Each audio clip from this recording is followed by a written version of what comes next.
kinds of engineers here from all over the country, and they truck their engines in.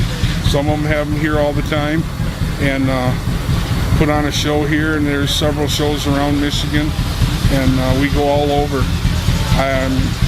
Minnesota, Ohio. There's shows everywhere, and so we get the chance to go and meet people. And my grandfather was known at pretty much all of them. He holds a lot of world records in like the high climb and different events that still hold today.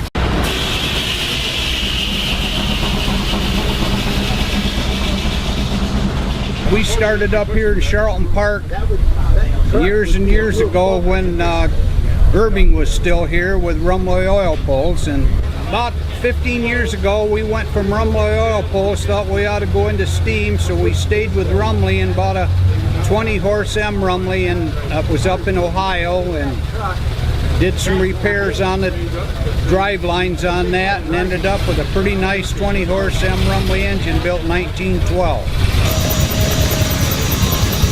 I was putting water in it. I've been interested in steam all my life.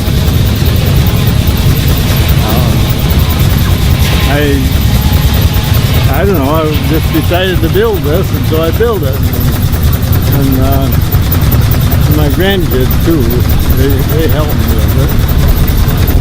All of it, what you see here, I had to machine all of it. It was all cast, so you have to machine it. And some parts you have to make, you can't buy them anymore. So just go ahead and build it.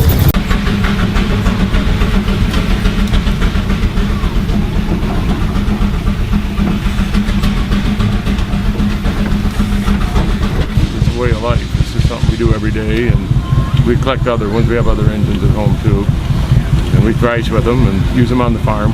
Yeah, we use them. Yeah, we run quite a few acres of grain with these every year. 22 horses in a row would pull what this engine will pull. It took that many horses to do that. On the whole month of August, I'm at a show every weekend, and hopefully there's none between now and August. So there's a lot to do at home. Charlton Park has been blessed with this sawmill. They thrash here, and they have a shingle mill, and they brought it in and put it together. Ron Klum runs it, and he's run it since the day it was brought in. And now he's just, his boy is just taking it over, and he's stepping down, allowing him, the next generation, to get involved and growing it, and that's been a real treat for us, watching that happen. They're going to have a spark show tonight. Now that's what we call a poor man's fireworks. And they put sawdust in the boiler, and we hook it to the fan and draw the engine down, which forces the exhaust up through the stack and throws sparks 40 foot in the air. We just have a lot of fun.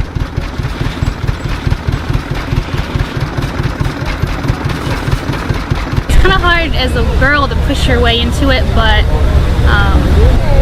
they're willing to teach. They are, which is very exciting to me, because I really wanted to learn, and for a couple of years I kept asking to learn, and they were kind of like, no, but finally they did, and now it's a lot of fun, and they let me run it by myself, and I like driving it around. And a couple weeks ago at the Wasion show, my grandpa mentioned, I actually got to hook it up to a belt for the first time and run a threshing machine.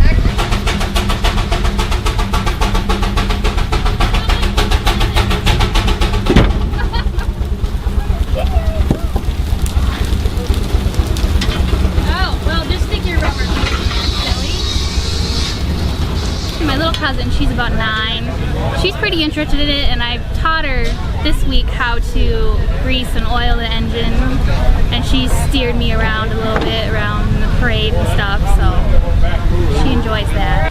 I think it's really nice because I get to drive it. First, when I was about 3 or 4, my Aunt Lou brought me to a tractor show, and then my grandpa's steam engine was there, and I rode on it with my cousin, and that's how I started liking that stuff. Oh, the camaraderie of all the people with the engines and watching them work, and show that stuff that's over 100 years old can still hold its own and do a good job. We just have a lot of fun. Yeah. And relive the years of the country growing up and the different ways that they farmed up till today.